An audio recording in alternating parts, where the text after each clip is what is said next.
Jai Hind friends, I welcome you all to our YouTube channel Edify English Hub।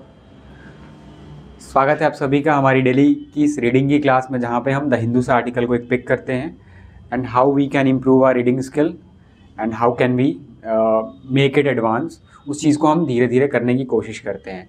Friends, English reading is not about getting the meaning of the words given over there, it is beyond. And what is it?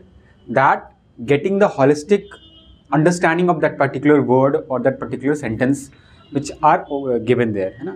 Because English में एक बात कही जाती है that we should always try to read between the lines. What does it mean? That whenever you are reading something and when you are getting the meaning of those words and those sentences, you always try to think beyond the sentences, है ना। आपके दिमाग में पहले से एक image create होनी चाहिए, बनती रहनी चाहिए जब आप किसी भी चीज़ को पढ़ रहे होगे। तो इंग्लिश सिर्फ वर्ड की मीनिंग तक ही सीमित नहीं है। और इस चीज़ का टेस्ट कई सारे तरीक़ों से हमारे जो अलग अलग एग्ज़ाम होते हैं, जैसे अगर मैं बात करूँ गवर्नमेंट एग्ज़ाम और कॉम्पिटिटिव एग्ज़ाम्स की, तो बहुत सारे एग्ज़ाम ऐसे होते हैं जो आपके इस स्किल को वो चेक करने की कोशिश करते हैं। And there are multiple questions being asked in different exams like CDS, CHSL, CGL, CPO, CAPF, and there are many more exams जहाँ पे आपका इंग्लिश रीडिंग से बेस्ड काफ़ी सारे सवाल पूछे जाते हैं। अगर मैं बात करूँ CPO या फिर CDS या CGL वगैरह जैसे एग्जाम्स की, SSC जैसे एग्जाम्स की, वहाँ पे आपको पता होगा unseen passages, cloze test, parajumble, है ना। These are the questions that you can solve only जब आपकी रीडिंग स्किल बहुत ही अच्छी हो। तो उसके लिए बहुत इंपॉर्टेंट हो जाता है कि आप डेली बेसिस पे कुछ ना कुछ पढ़ते रहो।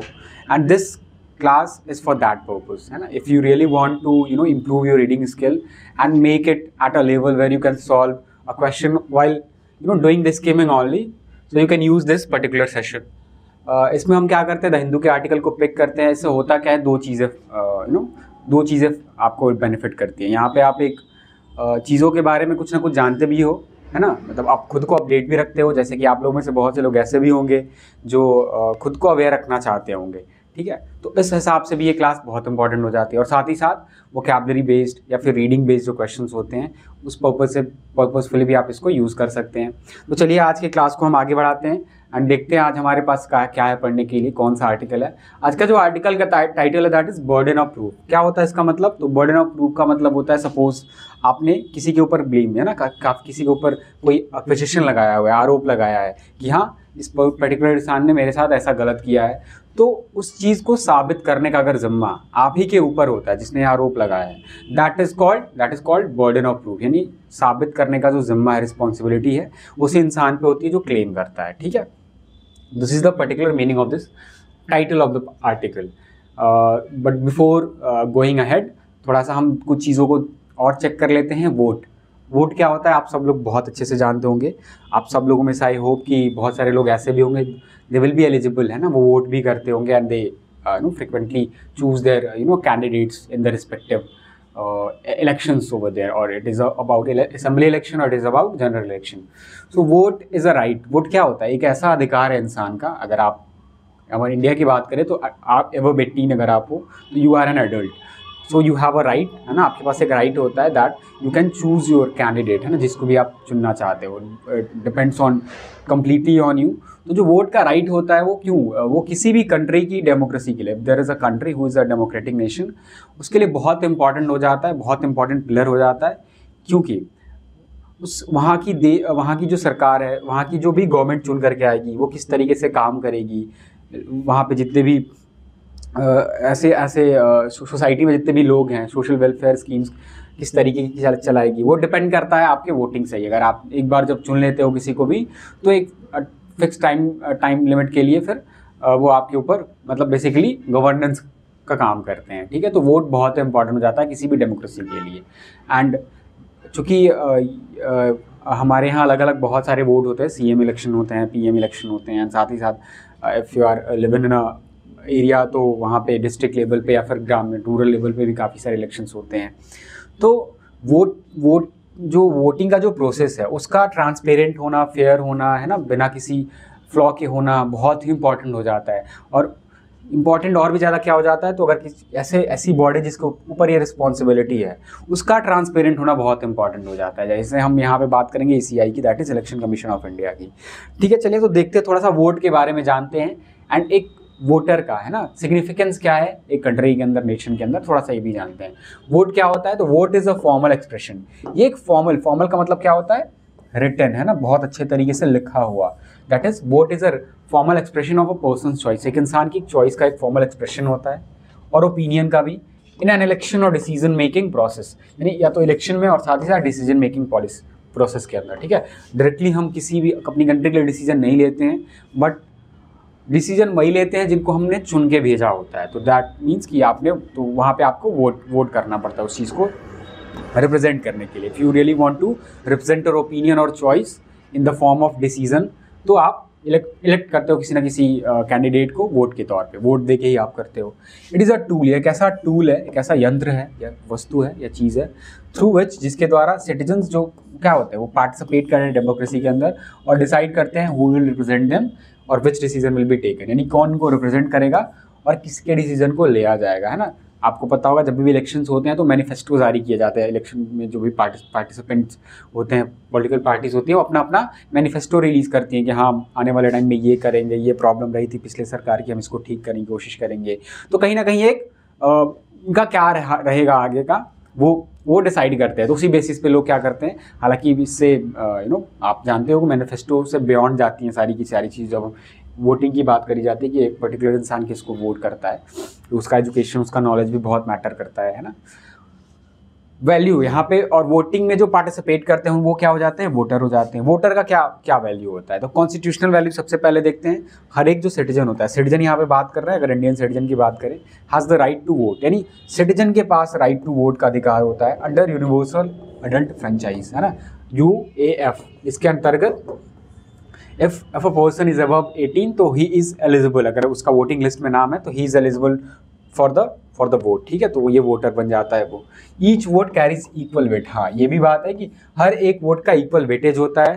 Through voting citizens exercise sovereignty, बिल्कुल सही है कि जो वोटिंग के थ्रू ही क्या करते हैं सिटीजन जो होते हैं किसी भी पर्टिकुलर कंट्री के, वो सोवर्निटी एक्सरसाइज करते हैं। व्हाट इज सोवर्निटी, कि डिसीजन मेकिंग में कौन आएगा, है ना, तो एक तरीके से डिसीजंस कौन लेगा उनके देश के लिए, उनके देश का फेस कैसा होगा, किस तरफ लेके जाएगा, तो वो एक वोटर जब वोट करता है तो उससे डिसाइड होता है। डेमोक्रेटिक वैल्यू क्या है इस वोटर की, voter choose leaders and influence government, यानी बिल्कुल सही है ये कि जो वोटर्स होते हैं पहली बात तो लीडर्स को चून करते हैं और साथ ही साथ जो गवर्नमेंट की पॉलिसी है उसको भी इन्फ्लुएंस करते हैं, है ना। They keep governments accountable. 5 साल पे पता ही होगा आपको हमारी सरकार चेंज हो जाती है, तो अगर कोई भी सरकार अगर अच्छा काम नहीं करती है पर्टिकुलर टाइमलाइन के अंदर या उस टेन्योर के अपने टेन्योर के अंदर, तो वोटर्स क्या करते हैं, उनको नेक्स्ट टाइम में चेंज भी करने का उनके पास राइट होता है। Voting ensures peaceful transfer of power, है ना, peaceful transfer of power.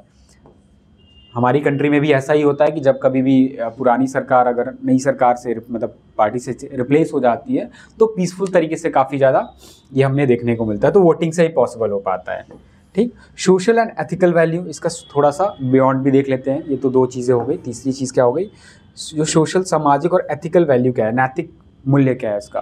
Responsible voters strengthen public trust, बिल्कुल सही कि जो रिस्पॉन्सिबल वोटर्स होते हैं जिनको कंट्री के अंदर क्या हो रहा है सब चीज़ें पता होती है, और ठीक है, और ये हमारा आर्टिकल का पर्पज़ भी वही है, so that you can become a good citizen of a country, है ना, of your country.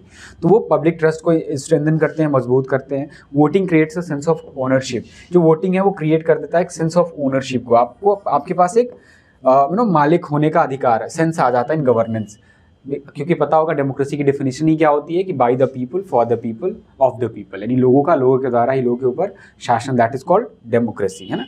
Informed voter help fight corruption and miss information, जो इन्फॉर्म्ड वोटर्स होते हैं ना, जो जिनको पता होता है सरकार के बारे में सारी चीज़ें उनको पता रहती हैं, वो करप्शन से और साथ ही साथ मिस इन्फॉर्मेशन दोनों चीज़ से फाइट करने के काम आते हैं। तो ये काफ़ी अच्छा हो जाता है फिर वोटर के वैल्यू के पर्पज से।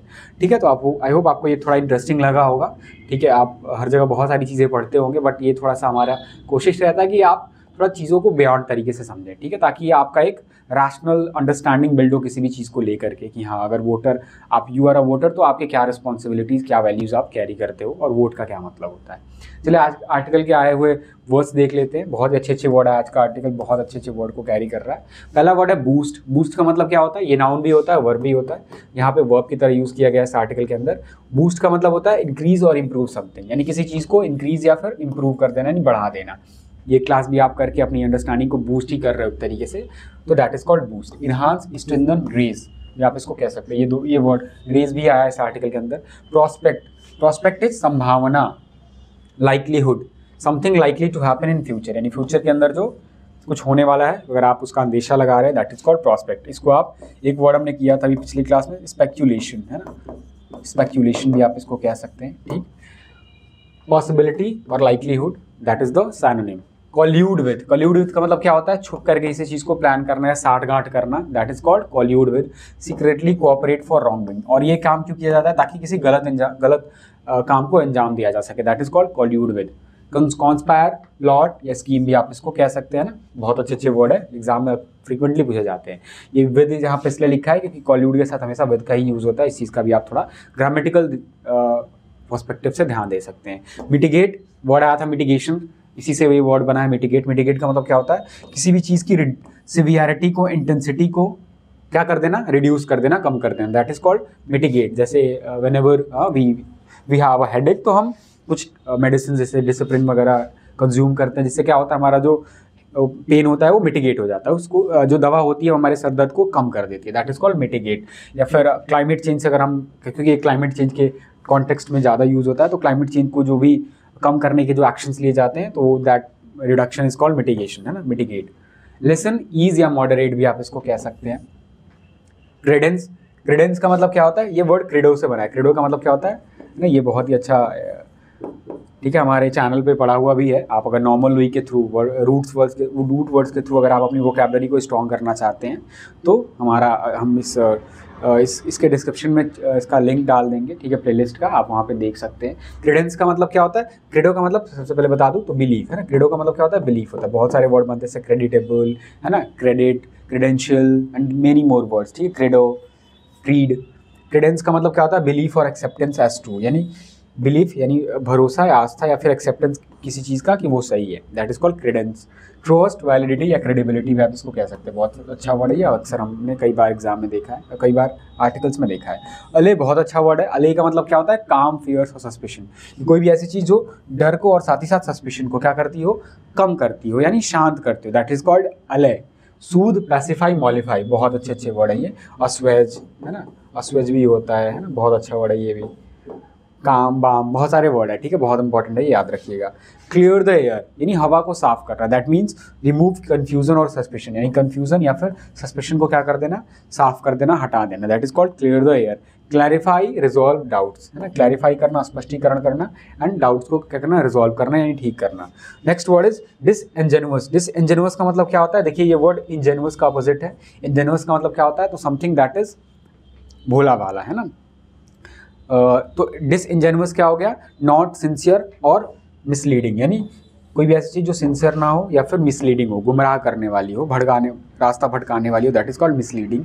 मैनिपुलेटिव, डिसेप्टिव, यानी धोखा देने वाली, यानी कोई भी ऐसी चीज़ जो आपको गुमराह करने के लिए यूज़ करी जाती है, दैट इज कॉल्ड डिसइंजेनुअस। बहुत अच्छे वर्ड आए हैं, ठीक है, आप देख सकते हो। चलिए हम अपने आर्टिकल की तरफ आगे बढ़ते हैं और देखते हैं कि किस तरीके से हमारा क्या अप्रोच रहता है आर्टिकल को पढ़ने का, जिससे हम अपनी अंडरस्टैंडिंग को इंग्लिश के पर्सपेक्टिव से इम्प्रूव कर सकते हैं, अच्छा कर सकते हैं, क्योंकि बहुत इंपॉर्टेंट है। बर्डन ऑफ प्रूफ मैंने बता ही दिया था आपको शुरुआत में ही, ठीक है।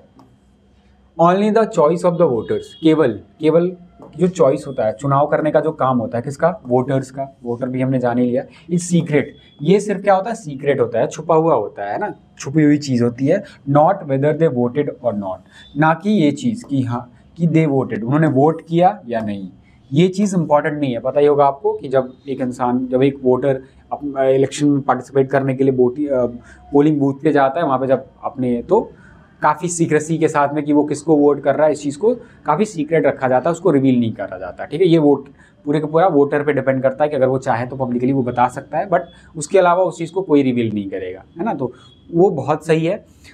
लेकिन उसने वोट किया है या नहीं, उसका वोटिंग लिस्ट में नाम है या नहीं, वो वोट देने गया है कि नहीं, ये अगर आप पब्लिकली दिखाते हो तो दैट इज नॉट समथिंग कि आप उसको सीक्रेट रखो। ये ट्रांसपेरेंसी के लिए बहुत इंपॉर्टेंट है कि आप उसको पब्लिक में लेकर के आओ। ये इस आर्टिकल के इस टाइटल इस पूरे के पूरे पार्ट की मीनिंग हो गई। चलिए आगे देखते हैं। द लीडर ऑफ अपोजिशन, यानी जो विपक्ष के जो नेता हैं, अपोजिशन का मतलब विपक्ष, इधर लोकसभा, यानी लोकसभा के अंदर राहुल गांधी। क्या नाम है उनका? राहुल गांधी। देखिए कॉमा से कॉमा के बीच में हमेशा चीज़ों के बारे में एडिशनल इन्फॉर्मेशन देता है। इस चीज़ का थोड़ा सा ग्रामर पर्सपेक्टिव से आप ध्यान दे सकते हैं। तो ये जो विपक्ष के नेता राहुल गांधी हैं, हैज़ मेड सीरियस एक्यूजेशंस, उन्होंने काफ़ी गंभीर आरोपों को लगाया है। एक्यूजेशंस क्या होते हैं? आरोप ना, कोई भी स्टेटमेंट जो किसी गलत चीज़ को हाईलाइट करता है, दैट इज कॉल्ड, और वो बिना प्रूफ के होता है, that is called accusation. Allegation भी आप इसको कहते हैं, ठीक है। आगे में देखोगे भी आप, ठीक है। आरोप, एलिगेशन, है ना। तो इनके द्वारा उन्होंने काफ़ी सीरियस एलिगेशंस को या आरोपों को लगाया है regarding the 2024 Haryana assembly election, जो कि जुड़े हुए, रिगार्डिंग का मतलब जुड़े हुए हैं 2024 के हरियाणा असेंबली इलेक्शन से, है ना। असेंबली इलेक्शन का क्यों लिखा है यहाँ पे? क्योंकि हरियाणा के अंदर स्टेट का जो इलेक्शन होता है वो असेंबली का ही इलेक्शन होता है, इसलिए यहाँ पे असेंबली लिखा है। टर्निंग द स्पॉटलाइट, टर्न करते हुए, बदलते हुए स्पॉटलाइट को, यानी हाईलाइट करते हुए, येट अगेन, फिर से एक बार, उन्होंने एक बार और भी किया था, ऑन इलेक्शन, किस चीज़ के ऊपर? इलेक्शन की इंटीग्रिटी के ऊपर। इलेक्शन की इंटीग्रिटी का मतलब क्या हुआ कि जो निष्ठा है इलेक्शन का जो मेन एथॉस है, जो प्रिंसिपल है कि इलेक्शन क्यों एग्जिस्ट करता है, यानी वो फेयर होना चाहिए, इक्वली पार्टिसिपेशन होनी चाहिए अलग अलग पार्टीज़ के द्वारा, ट्रांसपेरेंट होना चाहिए, कोई किसी तरीके की लूप होल या डिस्क्रिपेंसी नहीं होनी चाहिए, that is called election integrity. और ये कहाँ पे, जो कि इंटीग्रिटी का है, वर्ल्ड्स लार्जेस्ट डेमोक्रेसी का, यानी दुनिया की सबसे बड़ी डेमोक्रेसी का, यहाँ पे इंडिया की बात कर रहा है। पता ही होगा आपको कि India is a country with largest population, ठीक है। अभी के टाइम पे चाइना, चूँकि अभी आंकड़े आए नहीं हैं हमारे, लेकिन जब आएंगे तो पता चल जाएगा that we are at the top. तो यहाँ पे बहुत सारे वोटर्स भी हैं, लार्जेस्ट नंबर ऑफ वोटर्स भी हैं, तो इस हिसाब से ये दुनिया की सबसे बड़ी डेमोक्रेसी बन जाती है, क्योंकि we are a democratic nation. यहाँ पे सरकार लोगों के द्वारा चुनी जाती है। एट द वेरी लिस्ट, अगर हम सबसे कम बात करें, है ना, अगर सबसे हम कम बात करें इनके इस एलिगेशन की, हिज एनालिसिस, तो इनका जो एनालिसिस है, विश्लेषण है, एग्जामिनेशन है, हैज़ प्रूव, इसने साबित कर दिया है। क्या साबित किया भाई? दैट की इंडियाज इलेक्टोरल रोल, इंडिया के अंदर जो इलेक्टोरल रोल है, ये क्या होता है? तो जो वोटिंग की लिस्ट होती है ना, जहाँ पे वोटर्स का नाम लिस्टेड होता है, that is called electoral roll, ठीक है। याद रखिएगा इस चीज़ को। यानी इंडिया के अंदर जो इलेक्टोरल रोल है, आर इन अ मेस, वो बिल्कुल ही मेस में है, यानी बिल्कुल ही क्योटिक है। क्या है उसमें, कैसे अरेंजमेंट है, काफ़ी डेविएटेड है, काफ़ी मेस है, पूरा सब कुछ डिसऑर्डर्ड है। Which the election commission of India, जिस चीज़ का, जो हमारे यहाँ का इलेक्शन कमीशन ऑफ इंडिया है, जो कि हमारी संस्था है, ये जो इलेक्शंस को कंडक्ट कराती है, सेज, कहती है जिस चीज़ को, कैन बी फिक्स्ड, कि उसको ठीक किया जा सकता है, फिक्स किया जा सकता है, only by an ongoing special intensive revision, यानी इनका कहना है कि केवल इसको एक जारी स्पेशल इंटेंसिव रिवीजन के द्वारा ही ठीक किया जा सकता है। ये ईसीआई का कहना है, ये इसके थ्रू किया जा सकता है, और ये टाइम टू टाइम कंडक्ट भी किया जाता है जब कभी भी इलेक्शंस किसी पर्टिकुलर स्टेट में होने वाले रहते हैं। जैसा कि पिछली क्लास में हमने देखा था कि बिहार के अंदर इस चीज़ का काफ़ी अच्छा इम्पैक्ट पड़ा था, हमने बिहार में देखा भी था। मिस्टर गांधी हैं, हु एविडेंटली, जिन्होंने जाहिर तौर पे, एविडेंटली का मतलब क्लियरली, है ना, जाहिर तौर पे, हैड अ प्रोफेशनल टीम, उन्होंने रखा था किस चीज़ को, एक टीम को, जो कि है प्रोफेशनल, है ना, प्रोफेशनल टीम को रखा था। और ये टीम किसकी थी? ऑफ एनालिस्ट्स, यानी एनालिसिस करने वाले लोगों की थी। वर्किंग ऑन इट, जो कि इस चीज़ के ऊपर काम कर रहे थे। मेड अ क्लेम, तो ये जो मिस्टर गांधी हैं, उन्होंने दावा किया, क्या दावा किया? दैट की 25 लाख वोट्स, यानी 25 लाख जो वोट्स हैं हरियाणा के अंदर, वर फेक, वो नकली थे, जाली थे, यानी उनका कोई महत्व नहीं था, अगर वो उनको वास्तविक रूप से इंक्लूड नहीं करना था इलेक्शन के रिजल्ट के अंदर। आई दैट इज इधर नॉन एग्जिस्टेंट, या तो वो एग्जिस्ट ही नहीं करते थे, यानी वो जो भी अगर पहले किसी का नाम था उसमें, तो वो या तो मर चुके थे या फिर एलिजिबल ही नहीं थे, है ना। तो ये ऐसा कुछ, या फिर डुप्लीकेट थे। डुप्लीकेट का मतलब या फिर एक ही इंसान का कई जगह पे मल्टीपल बूथ पे नाम देखने को मिला था, या आप लोगों ने न्यूज़ में भी सुना होगा काफ़ी ज़्यादा।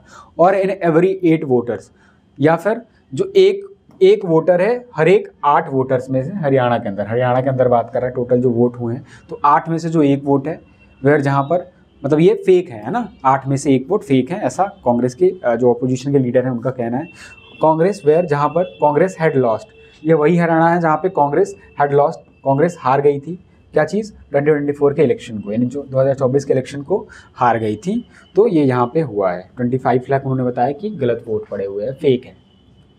As per mister Gandhi's calculation, यानी अगर मिस्टर गांधी के हम गणित के हिसाब से देखें, there were 5.1 lakh duplicate voters. तो कितने, लगभग इतने है ना, 5.21 लाख डुप्लीकेट वोटर्स थे एंड 93,174 इनवैलिड वोटर्स। और क्या थे, इतने 93,000 के करीब इनवैलिड वोटर्स थे। तो ये डुप्लीकेट वोटर और इनवैलिड वोटर क्या होते हैं, तो duplicate voters are those voters जो कि लीगली एलिजिबल नहीं होते हैं, ठीक है। ज़्यादातर यहाँ पे जो डेड लोग होते हैं उनका नाम अभी भी है और उनके नाम पे कोई वोट दे आ रहा है, that voting is invalid voters, ठीक है। एंड डुप्लीकेट वोटर्स कि एक ही इंसान का अलग अलग, पता होगा आपको कि अगर आप किसी पर्टिकुलर स्टेट में तो आपको एक बार ही वोट देने का अधिकार होता है, अगर चाहे एक असेंबली इलेक्शन हो तो एक बार और जनरल इलेक्शन हो तो एक बार, कोई भी चुनाव में आपको एक बार ही वोटिंग देना होता है। बट अगर आप वही देखो, आप अलग अलग नाम, बूथ पे अलग अलग नाम अगर हम देखने को मिल जाए तो वो इंसान कई बार वोट कर सकता है, जो कि गलत है। इन द स्टेट के अंदर ये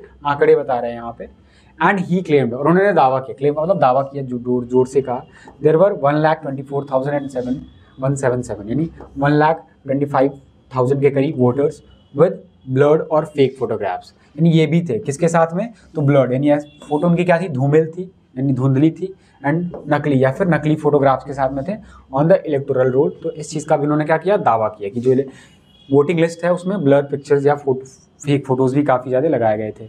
टू प्रूव दिस पॉइंट, इस बात को प्रूव करने के लिए, सही साबित करने के लिए, अमंग अदर फैक्ट्स, बाकी सारे फैक्ट्स के बीच में, ही साइटेड, उन्होंने हवाला दिया, उन्होंने कोट किया, दिखाया इस चीज़ को, एग्जाम्पल, उस उदाहरण को जो कि है अ वुमेन, एक महिला का, अ ब्राज़ीलियन मॉडल, जो कि एक ब्राज़ीलियन मॉडल थी, ये न्यूज़ में काफ़ी ज़्यादा आप लोगों ने भी देखा होगा।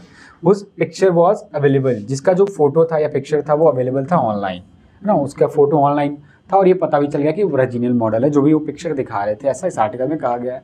उस फोटोग्राफ अपीयर्ड, जिसकी जो फोटो थी वो अपीयर हुई 22 बार, है ना, 22 टाइम्स अक्रॉस डिफरेंट बूथ्स, यानी पूरे अलग अलग बूथ्स में इन हरियाणा के अंदर 22 जगह पे उनकी सेम फोटो को देखा गया, यानी 22 लोगों ने वोट किया होगा इनके नाम से, ये मिस्टर गांधी का कहना है, ऐसा दावा है। मतलब उन्होंने दिखाया इस चीज़ को जस्टिफाई करने के लिए। अर्लियर एलिगेशन, जो पहले के जो एलिगेशन थे, आरोप थे ऑफ इलेक्शन मैनिपुलेशन के, यानी इलेक्शन मैनिपुलेशन का मतलब कि कोई भी पर्टिकुलर पार्टी अगर इलेक्शन को इन्फ्लुएंस करने के लिए, अपने लिए यूज़ करने के लिए अगर गलत चीज़ का यूज़ करती है, that is called election manipulation. जिसमें शामिल हुआ क्या चीज़, बल्क डिलीशन। इसमें शामिल है क्या क्या चीज़ें, बल्क में काफ़ी, एक जत्थे में deletion and addition of voter, यानी वोटर का, विच द कांग्रेस लीडर, जिस चीज़ को जो कांग्रेस के जो नेता हैं, हैज सेड, उन्होंने कहा है, बूस्टेड, क्या कहा है इन्होंने कि बूस्ट कर दिया है, बढ़ा दिया है, किस चीज़ को, उन प्रॉस्पेक्ट, मतलब बढ़ा दिया था प्रॉस्पेक्ट्स को, उन संभावनाओं को, of the Bharatiya Janata party, यानी भारतीय जनता पार्टी के, यानी जो जीतने के चांसेस थे बीजेपी के, उसको बढ़ा दिया था, जो संभावनाएं थी। एंड अंडरमाइन द अपोजिशन, और कमज़ोर बना दिया था, कि इसको अंडरमाइन का मतलब क्या होता है, कमज़ोर कर देना, टू मेक समथिंग वीकर, इस चीज़ को, कांग्रेस को। इन दिस, इस चीज़ के अंदर ECI इज अक्यूज्ड, यानी ECI के अंदर, वो तो पहला था, लेकिन इसमें क्या कहा गया है कि जो ECI है उसके ऊपर ये आरोप लगा है ऑफ किस चीज़ का, कॉल्यूड विद द बीजेपी, यानी साठगांठ करने का, मिलकर षड्यंत्र रचने का, किसके साथ में, बीजेपी के साथ में। तो ECI के ऊपर ये आरोप लगाया गया है, इस पिछले जो उन्होंने जिसको हाईलाइट किया था मिस्टर गांधी ने। इन दिस डिफेंस, अपने बचाव में, in its defence, the ECI has marshalled, ECI ने क्या किया, मार्शल किया है, काफ़ी तरीके से दिखाया है, सम टेक्निकल आर्गूमेंट्स को, यानी पेश किया है काफ़ी कुछ टेक्निकल आर्गूमेंट्स को। टेक्निकल आर्गूमेंट्स क्या हो गए, तो लॉज में कुछ फॉल्ट दिखा दी, है ना, रूल्स का कुछ दे दिया, साथ ही साथ टेक्निकलिटीज़ में चीज़ें बताना शुरू कर दी, जिस चीज़ को आम आदमी के लिए समझना it is not possible. But they do not, लेकिन वो क्लियर नहीं करते हैं, ये यहाँ पे ECI के बारे में बात करता है, तो ये जो भी इनके आर्गुमेंट्स हैं उनकी बात करता है, लेकिन ये क्लियर नहीं करते हैं किस चीज़ को, दायर को, यानी क्लियर, यानी डाउट जो भी रेज किया जा रहा है मिस्टर गांधी के द्वारा, उसको ये क्लियर नहीं करते हैं, regardless of the merit of the Congress charges. अगर हम बात ना करें किस चीज़ की, उस मेरिट की, उस स्ट्रेंथ की, या द वजन की, जो कि है कांग्रेस के द्वारा लगाए गए चार्जेस का, और हम इसको भी छोड़ दें, तो जो डाउट्स निकल करके आ रहे हैं सामने, उस चीज़ को ये क्लियर नहीं कर रहे हैं, इनके जो भी आर्गुमेंट दिए जा रहे हैं ECI के द्वारा, इलेक्शन कमीशन ऑफ इंडिया के द्वारा। द आर्गुमेंट दैट कंप्लेंट, ये जो तर्क है ना, जो आर्ग्यूमेंट है, दैट की कंप्लेंट्स रिगार्डिंग, की जो शिकायतें जो कि जुड़ी हुई हैं इलेक्शन के रोल से, इलेक्टोरल रोल से, इलेक्शन वो जो वोटिंग लिस्ट है उससे, शुड हैव बीन रेज्ड। तो ये जो कंप्लेंट्स है उनको रेज किया जाना चाहिए था, खड़ा किया जाना चाहिए था, बताया जाना चाहिए था विद इन स्पेसिफिकेटेड टाइम, यानी जो भी टाइमलाइन दी गई थी, ऑफिशियल जो टाइमलाइन दी गई थी उसके अंतर्गत इसको रेज किया जाना चाहिए था। एंड दैट अदर, और कौन सी बात, और बाकी के जो कंप्लेंट्स है शुड हैव बिन लिटिगेटेड, उनको लेके जाना चाहिए था कहाँ पे, कोर्ट के अंदर। लिटिगेट का मतलब क्या होता है, केस को कोर्ट के अंदर लेके जाना थ्रू इलेक्शन पिटीशन, यानी किन चीज़ों से, तो इलेक्शन के पिटीशन से। मे साउंड प्रोसीजरली साउंड, यानी ये कह रहा है कि ये जो आर्ग्यूमेंट है वो हो सकता है साउंड करता हो, वजन रखता हो, प्रोसीजरली साउंड, ये हो सकता है कि प्रोसीजर वाले तरीके से क्या हो, ये सही हो, बट सच अपोजिशन, लेकिन इस तरीके का जो रवैया है डज नॉट मिटिगेट, वो कम नहीं करता है। मिटिगेट का मतलब कम नहीं करता है इस चीज़ को। द सीवियर ट्रस्ट डेफिसिट, यानी ट्रस्ट का जो डेफिसिट है, ट्रस्ट की जो कमी है, लोगों का जितना ट्रस्ट होना चाहिए और ईसीआई अभी के टाइम पे जो ट्रस्ट होल्ड करती है, तो उसका जो डेफिसिट है, उसमें जो गैप है सबसे ज़्यादा, मिटिगेट नहीं करती है। दैट ईसीआई इज फेसिंग, जिस चीज़ को ये ईसीआई फेस कर रही है, सामना कर रही है। द कांग्रेस चार्जेस, यानी कांग्रेस के जो चार्जेस हैं, आरोप हैं, आर बाय देमसेल्व्स, वो अपने आप में, by themselves no conclusive proof of fraud, यानी फ्रॉड का कोई पुख्ता सबूत तो नहीं है ये। दो हालांकि दे सर्टेनली डेमोन्स्ट्रेट, वो निश्चित रूप से, इनके जो प्रूफ है ना, ये जो बात कर रहा है प्रूफ की बात कर रहे हैं यहाँ पे, जो चार्जेस की बात कर रहा है, दे सर्टेनली निश्चित रूप से डेमोन्स्ट्रेट करते हैं, यानी दिखाते हैं, शोकेस करते हैं पब्लिक के अंदर सिस्टमेटिक फेल्योर को। यानी एक चीज़ तो हाईलाइट करते हैं कि सिस्टमेटिक फेल्योर तो है। सिस्टमेटिक फेल्योर का मतलब क्या होता है, यानी कि ऐसी फेल्योर है जो पूरी सिस्टम में घुसी जा चुकी है। द ईसीआईज डिफेंसिव रिस्पॉन्स, यानी इस ईसीआई का जो ये बचाव करने का जो रिस्पॉन्स आया है, एंड इट्स ओवरऑल टेंडेंसी, और इसकी जो एक अब टेंडेंसी बन चुकी है ना, जो अब एक नेचर हो चुका है, टू रेज वेल्स, खड़ा कर देना किस चीज़ को, वेल्स को, पर्दों को, जो कि ओपेकनेस का, यानी ये मतलब ट्रांसपेरेंसी ना रखने का इन द इलेक्टोरल प्रोसेस, यानी इलेक्टोरल प्रोसेस के अंदर ऐड क्रेडेंस, वो वैल्यू डाल देता है, क्रेडिबिलिटी ऐड कर देता है किस चीज़ को, टू द कांग्रेस चार्जेस, यानी कांग्रेस के द्वारा जो चार्जेस लगाए गए हैं उस चीज़ को इन पब्लिक परसेप्शन, यानी पब्लिक के परसेप्शन में, यानी पब्लिक के परसेप्शन को थोड़ा एक स्ट्रॉन्ग बूस्ट मिल सकता है इस चीज़ से कि हाँ, कहीं ना कहीं जो राहुल गांधी के द्वारा चार्जेस लगाए जा रहे हैं वो उनमें कुछ तो वजन हो सकता है। The best way to prove that, जो सबसे अच्छा तरीका है टू प्रूव करने का, दैट की द पीपल हु सीमिंगली, कि जो वो लोग जो जाहिर तौर पे अपीयर होते हैं मल्टीपल टाइम्स, कई बार ऑन द लिस्ट, यानी लिस्ट के अंदर, डिड नॉट एक्चुअली वो ना करे, क्या ना करे, वोट ना करे मल्टीपल टाइम्स, भले ही उनका नाम कई बार आ गया हो, वो एक प्रॉब्लम हो सकती है, बट ये इंश्योर करना बहुत ज़रूरी है कि वो मल्टीपल टाइम वोट ना करें। Is to air the recording, और उसका क्या तरीका है, बेस्ट वे क्या है कि वो क्या करो, आप एयर कर दो। एयर का मतलब यहाँ पे देखिए, एयर हवा नहीं होगा, नाउन फॉर्म में एयर का मतलब हवा होता है, एयर वर्ब फॉर्म में यूज़ किया गया है, इसका मतलब होता है पब्लिक में लाना, टू एक्सप्रेस समथिंग पब्लिकली, है ना, टू एक्सप्रेस समथिंग पब्लिकली, यानी पब्लिक में लेकर के किसी चीज़ को आना, दैट इज कॉल्ड एयर।